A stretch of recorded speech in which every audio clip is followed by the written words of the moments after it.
This is a new one for me, although an old game. This is Battle for Italy. It was first released by OSG, and I don't know how good or bad their copy was. I can guarantee you that at least in one case, it was a significant improvement off of the Avalon Hill version, which is, look at this map. You try to backfold these things and they split into pieces, so I hate using plexi. I know it's kind of the sine qua non for many wargamers, but I'm gonna have to use it for this. And you know, it's funny, it's like paper maps, hey, they almost always lie fine. Start using, although some wear out with backfolding, but start using these Avalon Hill single piece things, and man, they're the only maps that I've ever felt the need, other than I was using it for this kind of white box over here, Chris Lawson desktop publishing game, an 18xx game, where there was no way that the maps were gonna stay together unless I did something, and putting plexi over them was easier than taping them or something like that, which I didn't want to do because that would damage it.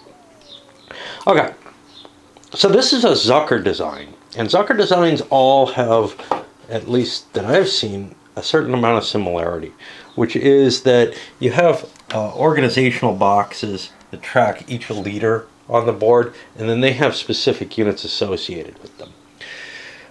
So, for example, Messina here is going to have Leclerc on his chart, and Leclerc's cav will be in the 1 strength box. Now, this game has a little bit different value to the counters than some of them do. The number on the actual combat units, which are these things that go on that chart, that is the level at which they have become an ineffective unit. So Robert starts out with 2 strength points under Augural, but if he goes down to 1, he ends up being an ineffective component of the command, which has some effect, some applicability within the rules. Otherwise, you have a little map of Italy here. Well, not all of it. You have Montebello, you have Arcola, some key locations where there were battles. Looking to see if anything else is here. Trying to see if there's anything that I really recognize. Verona. Okay, so it's mainly northern Italy. The Austrian goal in this is really an operational game in this situation, is to drive their way south through Napoleon. Now, this is really Napoleon's real heyday. We're talking pre-Austerlitz here, where he's got smaller forces, but he's just been, you know, this is where he really makes his name, is in these battles. So, leaders also have a value. They have an initiative rating, and then they have asterisks if they have combat advantages, and the number,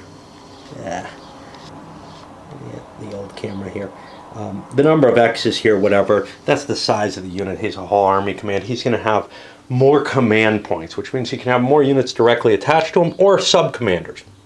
This rule set doesn't really go into details about the sub-commanders, in the sense that I got a problem in terms of battery here because this didn't charge. In terms that the sub-commanders, from what I can see in the rules, you could subordinate Napoleon to someone else. I'm not going to allow that. I'm going to make it so that you have to follow precedence here. So Kilmaine, who's a corps commander, could not be put under Vaubois, who's a divisional commander. Maybe I missed something in the rules, but I didn't see anything about that. Okay. For the charts here, you're going to have your combat results table, which has 2 types of terrain on it, affecting and non-affecting. That's going to be a problem in the rules as well. Initiative. So normally in Zucker games, you're going to pay a certain amount of command. See if I can find the right wire. See, I've got this mess here with these, and you know, I got a problem, that's all. So I'll try to hurry through the rules. Anyway, you've got a certain amount of command points generally that you can spend to move units without having to roll for initiative to move them. In this game, the Austrians have 1 command point each turn, and the French have none. to indicate Napoleon's reliance on commanders with high initiative, etc. You have your little terrain effects chart here, which gives different movement points for infantry and cav. What you don't have is the indication of what terrain's affecting and what's not. Affecting terrain, I know it's mountains, and I think maybe even hills. We'll hit that in the rules, I suppose. Pursuit table, if there's going to be a battle, if you win a battle, you get a possibility to pursue in terms of related to the length of the retreat that the opponent takes, and then you make a die roll and see how far your advance is going to be. And that's actually going to be also how many casualties you cause, with a minimum being however many you took. And then we have our setup information for the scenario. The actual game plays pretty simply. And this is actually really a simple system, but the rules manage to make some cases completely unclear, where I'm just going to try to use common sense to try to fit them. I don't know whether or not the bad rules came from OSG's original, or if it's the Avalon Hill process of trying to change rules. One thing I can say about the rules is, like the map, this is the horrible one-piece rule sheet. Couldn't pay an extra couple pennies to put out a couple of smaller sheets and a staple or two in the middle. These are always a pain in the ass to cope with. I think about, geez, could I, cut them up and turn them into something reasonable? But you really can't, I don't think. Let's see. Yeah, I could. I might staple it together myself. Might do this to all my Avalon Hill games with this kind of rule set. Just a single cut and a couple staples and it would fix it. Okay, so the first thing that happens in each player turn is the phasing player is allowed to rearrange troops that are in the same hex under different commanders. So you can shift them around. Now you're going to be facing a certain command limit, which is based on these, and that's not specified anywhere in the player aid charts, but it is here. The command span, so an army commander can control 7 units or subordinates, a corps 5, division 3, and a brigade can only command 2. Then the next thing that happens is the Austrians only can spend their 1 command point to activate a unit. Now I think there may be a restriction to that where it has to be within a certain range of their, I think 7 hexes of their command point, which doesn't seem to be a mobile thing in this game. Maybe it's spelled out somewhere, but I didn't see that. Then each player can basically roll a die under the initiative rating, the 1 number on the leader counters, to try to activate the units that haven't moved during the command phase. And then you're allowed to march each unit using fairly standard movement rules during the movement phase. And then the rules, for some reason, go into these other steps, which are really kind of part of this, but not really, because your initiative and your movement commands are kind of included up here, so there's kind of this weird repetition in the rules. Ignore this. This is just details going into these steps, basically, for some reason. And then you actually move. And really, I mean, it's like one of these sets works, but both of them together don't. Then the non-phasing player has the opportunity to force march, and basically he can roll for initiative to move units. Now, is there a restriction there? You can't enter a hex of an enemy zone of control unless the hex is already occupied by a friendly force. There may be more there as to restrictions on it later. And then there's a mandatory combat if you're adjacent. Okay, I got a problem here, and I'm going to have to try and electrocute. Okay, we're going to shut the camera off. To do that, because it means up on UTurd, I have to load up different pieces and then put them together over there. And it takes 2 separate processing actions, one when they first get the video and one when they don't. But I have to swap my battery in and out of this one because, well, with 2 cameras on the charger, I can't be on a cord anymore, and I don't trust the cord on this camera because it just doesn't work anymore.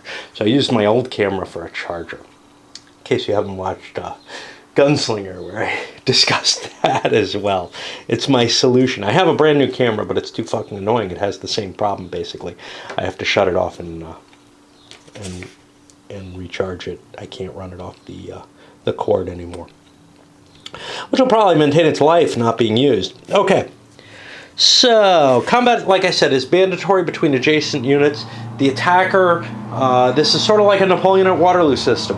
The attacker has to attack all adjacent units to his own, and he has to attack with all his units.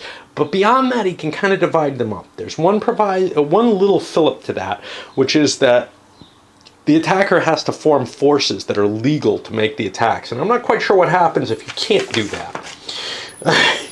If you can't allocate separate forces to make these attacks legally, I'm not sure whether or not units are forced to. And that's a problem that faces a lot of the Zucker games, actually. I don't think any of them spell that out. Then you're going to determine the odds, and the odds are just your simple reduced odds functionality that you have in most war games. With, again, one little difference. If you're in affecting terrain, you use a different chart than if you're in non-affecting terrain. You get results here. And that's going to be a number of strength points lost or number of hexes retreated. Whoever has the larger number, which is supposedly in italics but is actually bold, is going to be the retreating side. And they are also the loser. Okay, so ignore that for a moment. The retreat, the bolded value, is going to be how many hexes that person has to retreat. The other person then rolls over on the pursuit table, if he wishes, well, to see how far he can pursue. If he can pursue and does, however many hexes he does pursue is going to be the amount of damage he does, with the proviso that it can't be less damage than he took than the winner took themselves. I think this kind of captures the mobile nature of Napoleonic warfare in a nice kind of abstract sort of way. And it works pretty well on the operational level. I haven't played any of Zucker's tactical games yet. I own a couple. I'm not sure how they end up working, but for the operational, it feels kind of nice.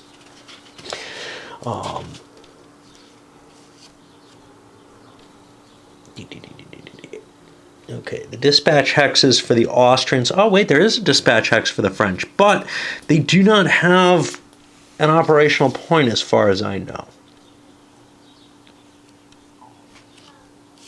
Yeah, maybe they do have one, because it says they operate the same way, but somewhere it seems to call it out as though the Austrians have a special point. Yeah, this is probably what I'm looking at here. Okay.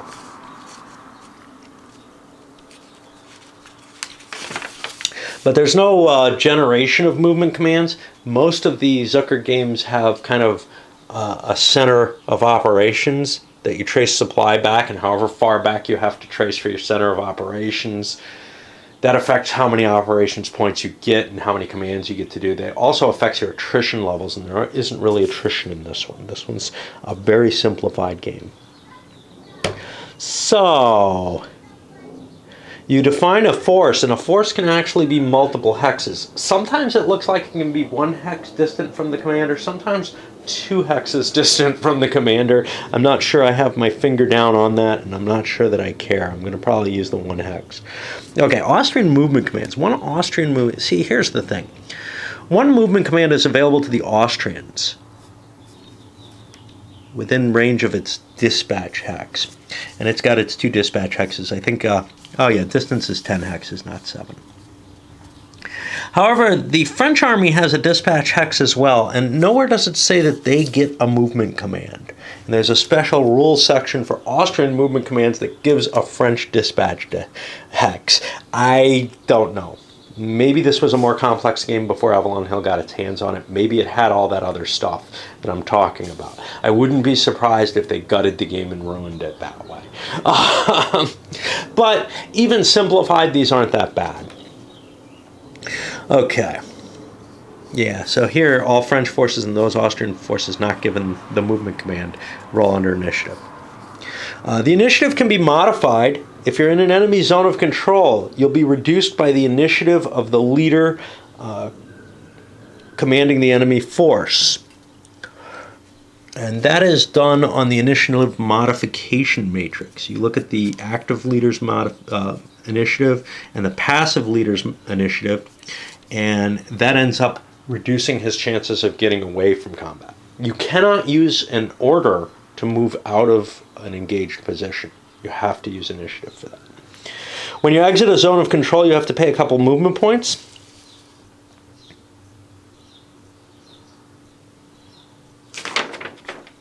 And now we have to find the rules here.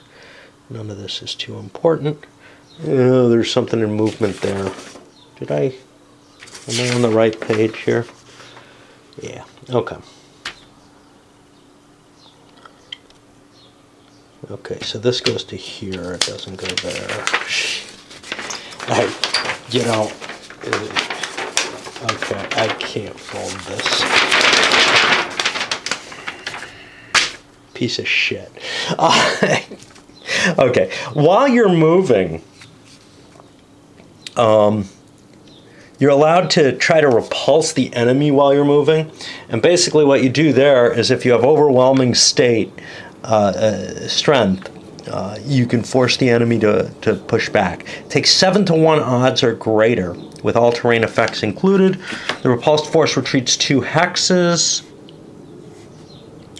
And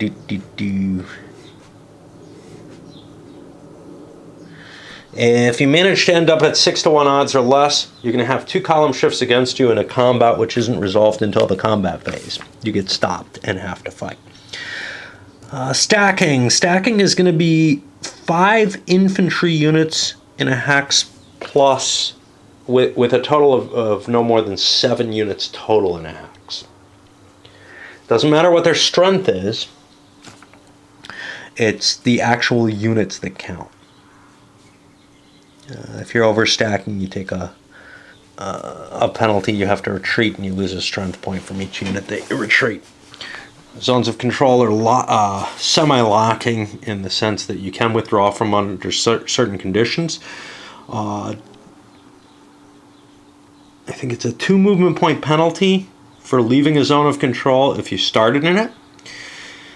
However, if it's only 1 infantry strength point facing you, you can leave it without a penalty. If it's 2 infantry strength points, it only costs you 1 movement point to leave it. And cav never have to pay to leave an enemy zone of control unless there's enemy cav exerting a zone of control in the space. Combat itself, I think I've mostly explained. There are a few little pieces that I haven't. For example, there's a specific ordering to how losses are taken, which is basically they get targeted from 1 leader and 1 unit of that leader.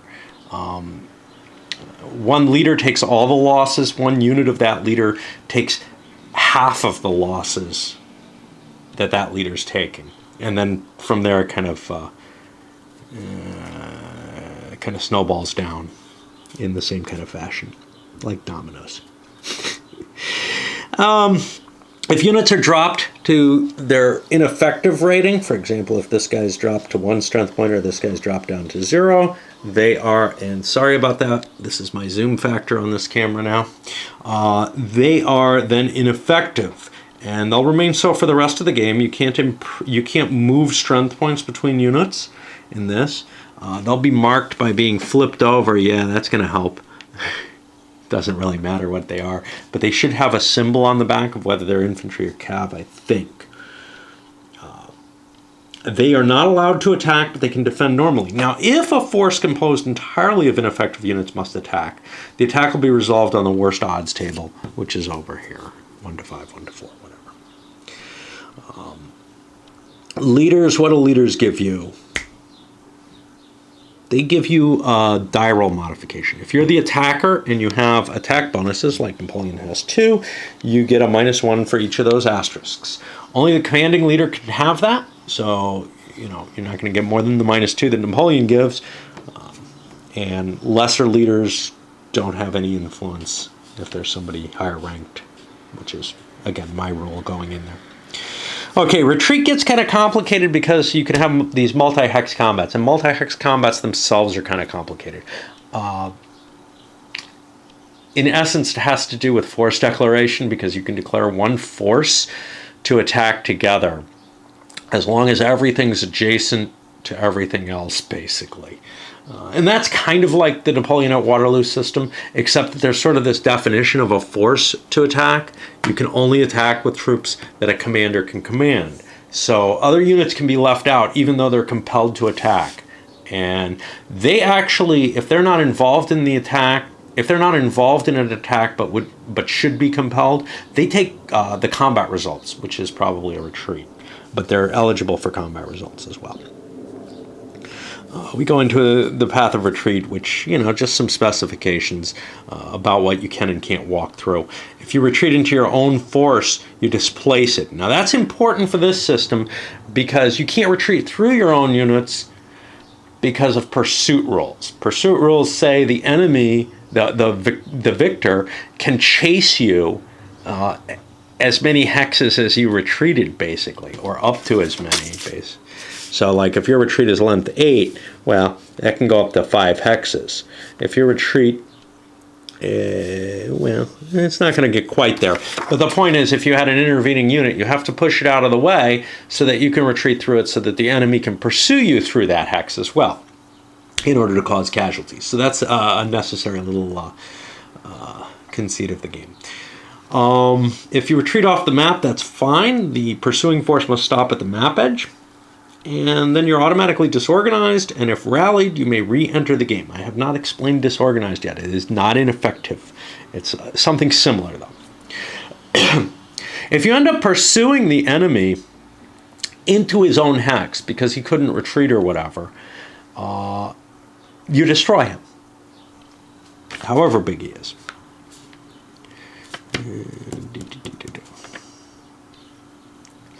An all-cav force gets +1 hex to its retreat capability, or to its pursuit capability. So disorganization, when you're the loser, the retreater from an attack, you roll a die for each retreating force, and you can define force again for this special case. If you roll less than or equal to your initiative rating, you are not disorganized. Otherwise, you will be disorganized. You can't use force marches, attempt to move under initiative. You can't attack. You must end your movement closer to your dispatch hex. That's why the French need one.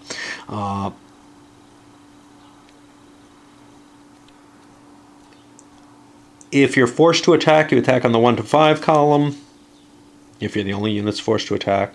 And then at the end of each turn, there's going to be some sort of rally phase during disorganization and rally phase, which, if we could find the sequence of play without losing our place, we would look for that. Let's see if we can find it upside down here. Yeah, I got a combat phase here, so we'll go to this page.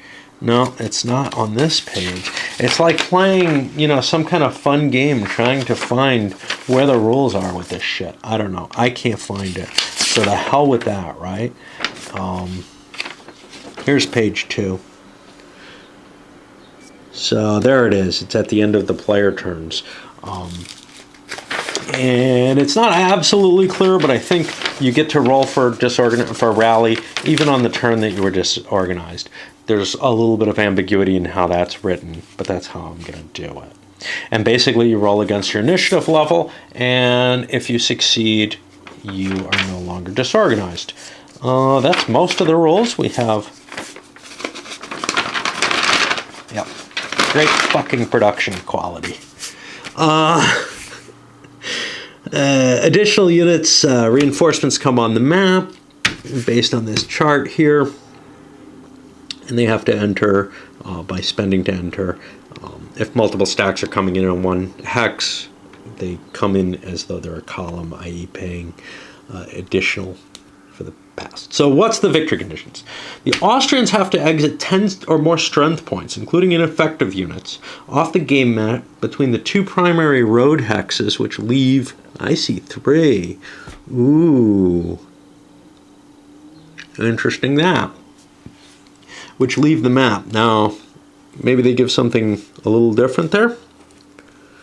0106 and 0112. Okay, so it's between these two, and you can ignore this primary road hex. They can also win by occupying Verona at the end of the turn. Now, Verona is a fortified town. No special rules about that, except I'm sure it's affecting terrain. We didn't find affecting terrain there. No extra cost. Okay.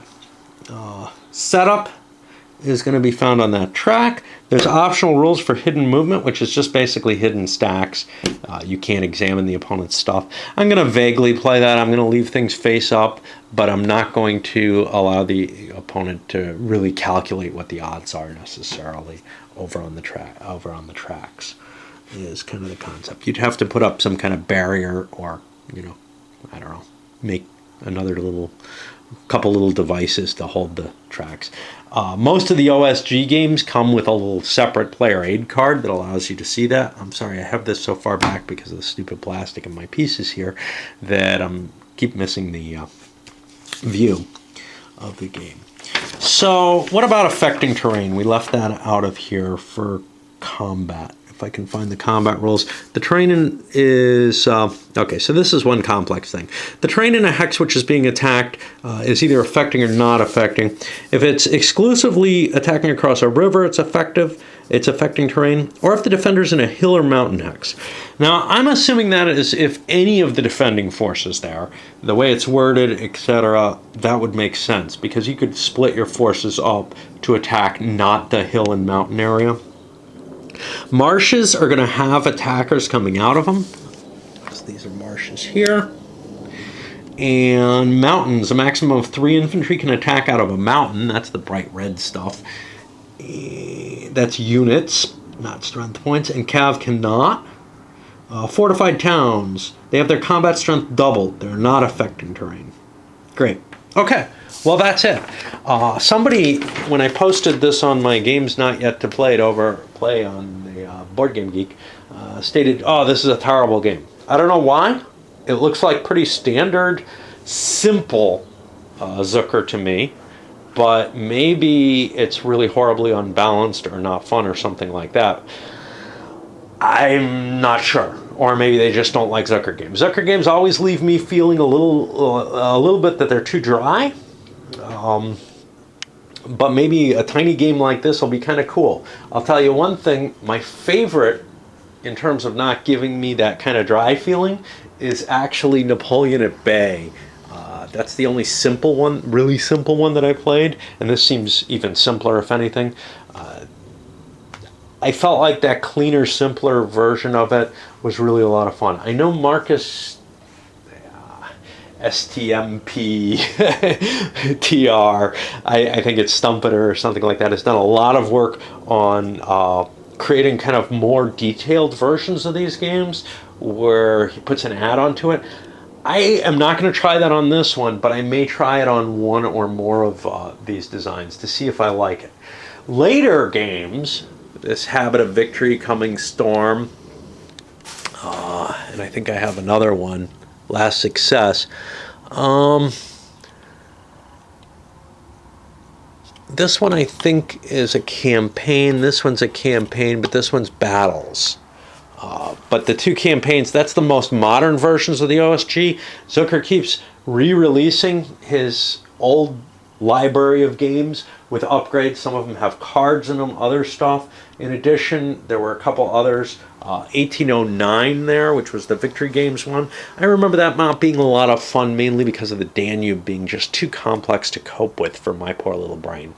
And then what may have been my favorite, oh, there's Leipzig as well. What may be my favorite of the whole pile is Struggle of Nations. We'll get to that. That will certainly require plexi because my board is split into half dozen pieces. But that poor thing had the coolest idea, these little tiny hexes, and you'll see that, and they work really awesomely.